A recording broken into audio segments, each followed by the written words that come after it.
Assalamualaikum warahmatullahi wabarakatuh. Jumpa lagi bareng saya Pak Bowo di channel kelas online, channel yang memberikan informasi pembelajaran bagi sobat belajar dimanapun Anda berada. Pada kesempatan kali ini saya akan membahas materi tentang kalor. Ya, kalor itu bukan kolor ya, walaupun sama-sama dipakai saat panas gitu ya, bukan itu ya. Oke, sebelum saya membahas materi tentang kalor, jangan lupa untuk di subscribe dan juga nyalakan tombol loncengnya agar kalian tidak ketinggalan update video terbaru dari channel kelas online dan juga eh, di like dan subscribe channelnya, di like dan di share channelnya seperti itu ya, agar teman-teman yang lain mendapatkan manfaat yang sama dengan sobat belajar dimanapun Anda berada. Apabila ada pertanyaan silakan tulis di kolom komentar. Oke, kita bahas materinya. Apa sih yang dimaksud dengan kalor? Kalor adalah energi panas yang berpindah dari suhu tinggi ke suhu rendah. Kalau kita lihat di ilustrasinya, ketika kita merebus air seperti ini, berarti ada perpindahan energi panas dari api yang panas, suhunya tinggi, ke air yang suhunya rendah melalui cara perpindahan secara radiasi. Sehingga lama-lama airnya akan menjadi panas dan bisa mendidih seperti itu. Jadi kalor itu adalah perpindahan panas atau perpindahan energi panas dari suhu tinggi ke suhu yang rendah seperti itu. Besarnya energi kalor itu dipengaruhi oleh massa, kalor jenis dan juga suhu air dan juga suhu gitu ya. Massa itu berarti semakin banyak yang kita rebus ya, semakin banyak yang kita panaskan, maka semakin banyak kalor yang dibutuhkan. Kalor jenis itu adalah kemampuan untuk menyerap kalor. Ya, semakin baik suatu benda untuk menyerap kalor, ya, maka semakin banyak juga yang dibutuhkan. Itu.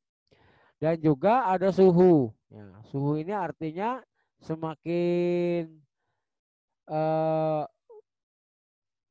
banyak yang semakin besar energi yang dibutuhkan, maka suhu yang dihasilkan juga semakin besar. Sehingga dapat dituliskan dengan rumus Q sama dengan MC kali delta T.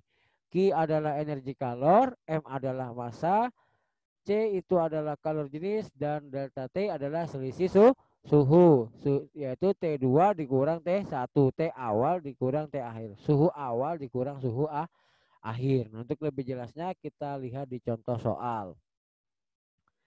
Contoh soalnya seperti ini. Air sebanyak 3 kg bersuhu 10 derajat Celcius. Berarti suhu awalnya 10 derajat Celcius.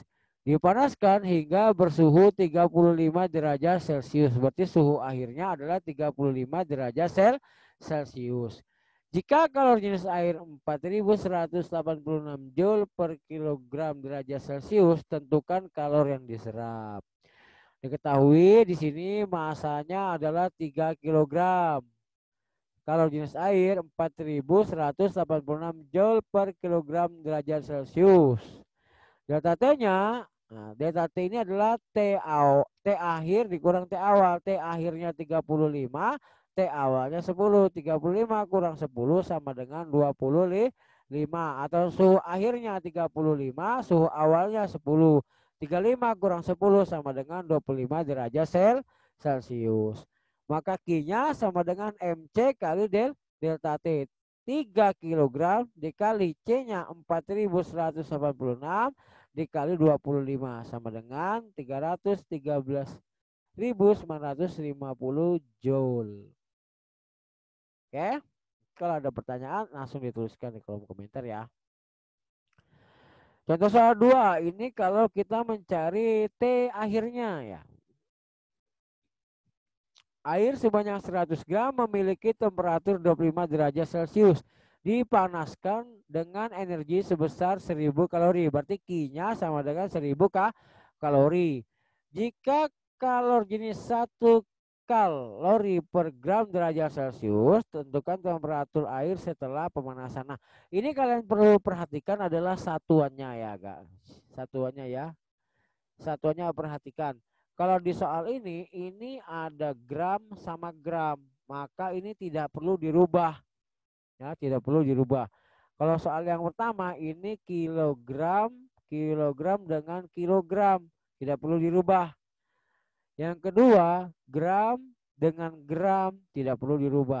Tapi kalau di sininya kilogram, nanti di sininya gram, berarti ini kalian harus rubah ke kilogram. Jadi ingat ya, satuannya itu kalian ingat ya, jangan sampai salah. Kalau di soal ini sama-sama gram, maka tidak perlu dirubah. Kalau seandainya di sini saya tuliskan kilogram, di sininya gram, berarti ini kamu harus rubah dulu menjadi kilogram. Ya harus diingat itu ya satuannya. Nah, penyelesaian. Diketahui masanya 100 gram T1 atau T awal yang sama dengan 25 derajat Celcius. Kalau jenis air 1 kal per gram derajat Celcius. Kita jawab. Q sama dengan MC kali delta T. Karena yang dicari delta T, maka MC pindah ke sebelah. Kali lawannya bagi. Ya. Maka delta T sama dengan Q per MC. Q-nya 1000 dibagi 100 dikali 1. 1000 dibagi 100 sama dengan 10 derajat Celcius. Ingat, delta T tadi apa?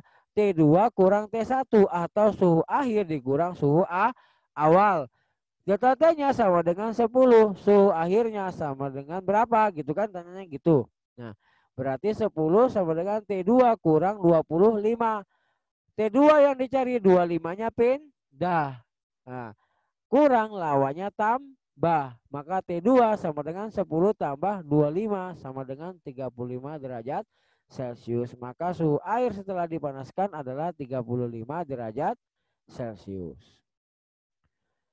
Selanjutnya ada asas Black. Asas Black itu ditemukan oleh Joseph Black. Asas ini digunakan apabila terjadi pencampuran dua materi dengan suhu yang berbeda. Misalnya es batu yang dicampurkan ke dalam air. Nah ini tolong diperhatikan baik-baik supaya tidak ketukar. Yang ini saya jelaskan yang mana yang menerima, yang mana yang melepas. Ya perhatikan.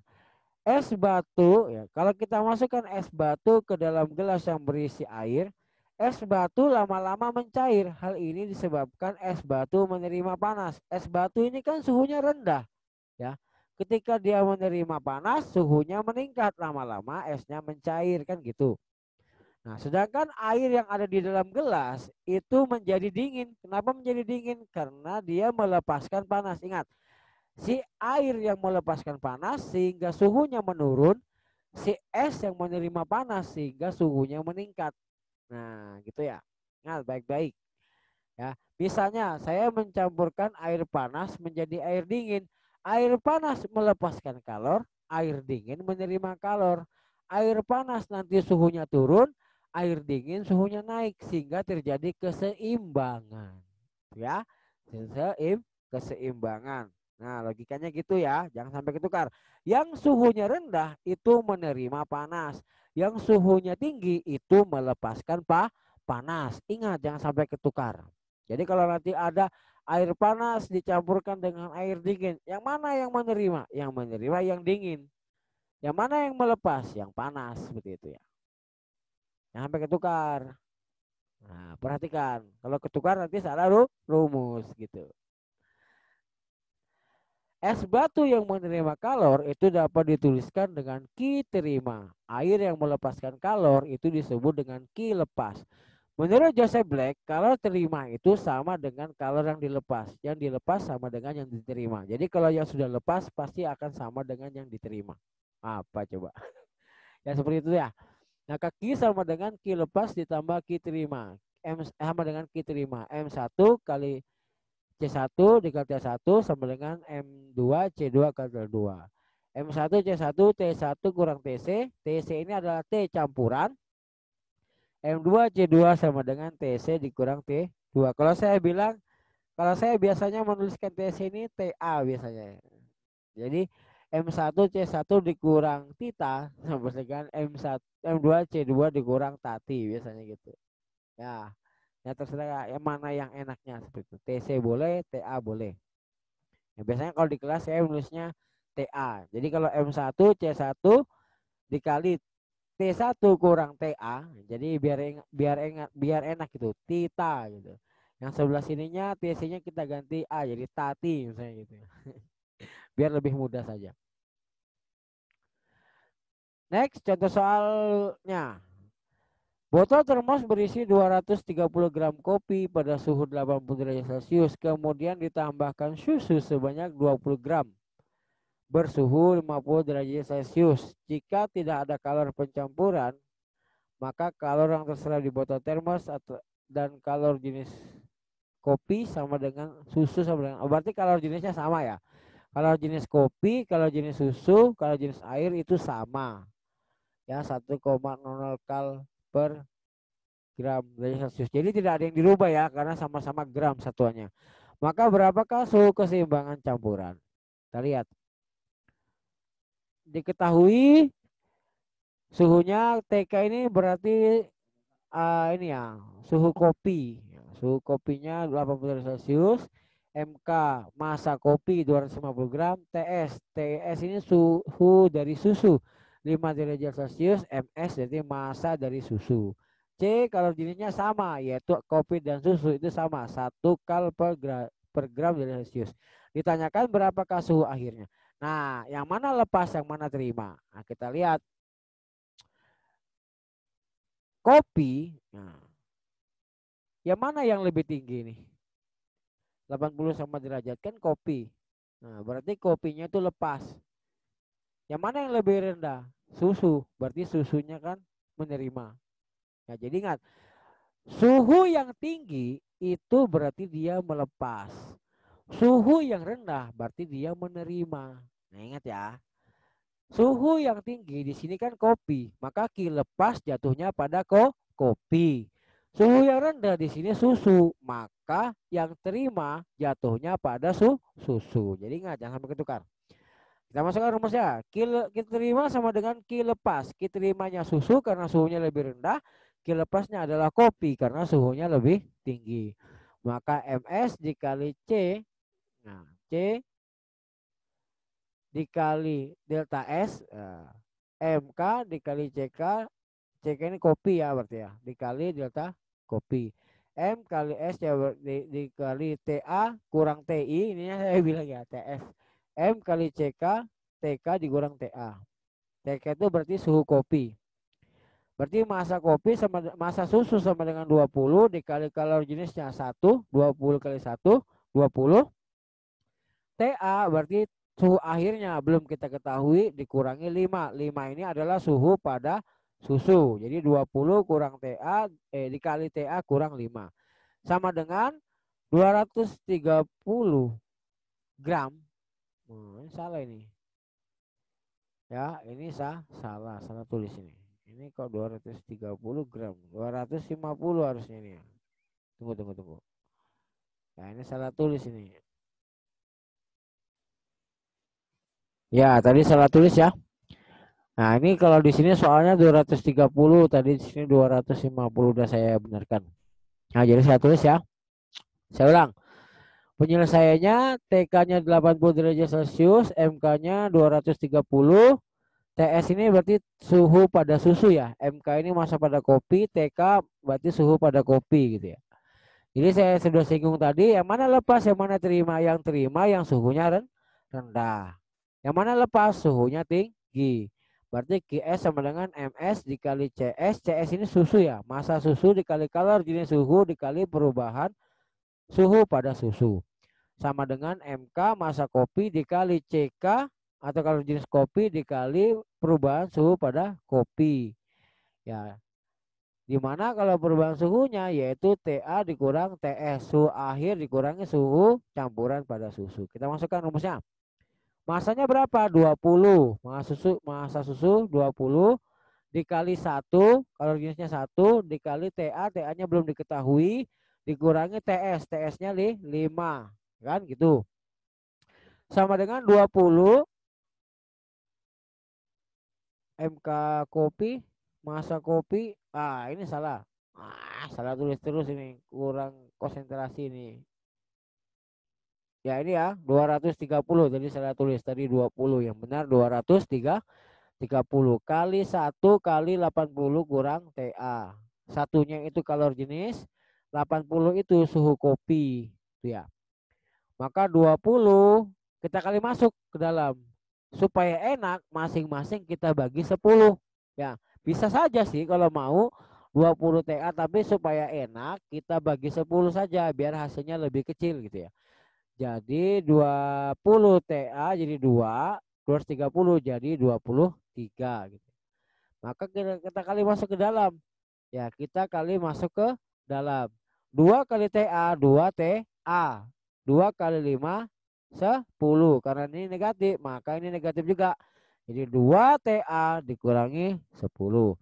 Sama dengan 23 kali 80 sama dengan 1840. Dikurangi, ini kali ke sini, kali ke dalam, jadi 23 TA.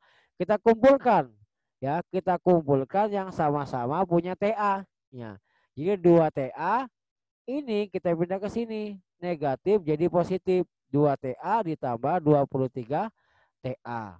Sama dengan kita kumpulkan yang tidak punya TA. Berarti 1840 ditambah 10. Karena minus dipindah jadi plus. 23 tambah 2, 25 TA sama dengan 1850. Maka TA, karena TA yang dicari 25-nya pindah. Ya pindah kali jadi bagi. Jadi 1850 dibagi 25 sama dengan 74. Jadi suhu keseimbangan atau suhu akhir campuran tersebut adalah 74 derajat Celcius. Yang masih bingung bisa nanti ditanyakan. Sekian dan terima kasih penjelasan dari saya. Saya akhiri. Assalamualaikum warahmatullahi wabarakatuh. Sampai jumpa di video berikutnya.